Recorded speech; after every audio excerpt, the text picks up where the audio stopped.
ఇక్కడ ఒక ఇంట్రెస్టింగ్ మనకు ప్రీ పోల్కి ఎగ్జిట్ పోల్కి మనం చేసిన సర్వేలో ఒక స్పష్టమైన ఒక తేడా ఒకటి కనిపిస్తోంది. జమ్మికుంట అది కౌశిక్ రెడ్డి బీఆర్ఎస్ ఎమ్మెల్యే కౌశిక్ రెడ్డి ప్రాంతము, ఆయన నియోజకవర్గం పరిధిలో ఉంది. అది మనకు ప్రీ పోల్ సర్వేలో చాలా స్పష్టంగా కాంగ్రెస్ ఆధిక్యత కనిపించింది.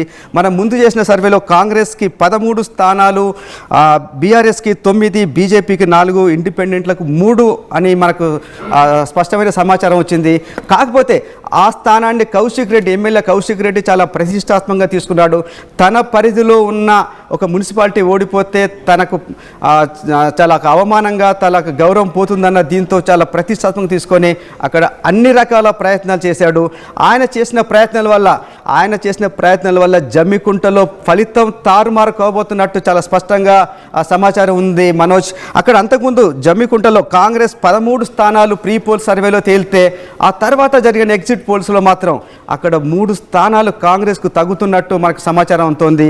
13 నుంచి 10 స్థానాలకు జమ్మికుంటలో కాంగ్రెస్ పడిపోతోంది. అక్కడ బీఆర్ఎస్ గతంలో 9 స్థానాలు గెలిస్తే 4 స్థానాలు పెంచుకొని 13 స్థానాలకు జమ్మికుంటలో బీఆర్ఎస్ బలం పెరిగే అవకాశం కనిపిస్తోంది.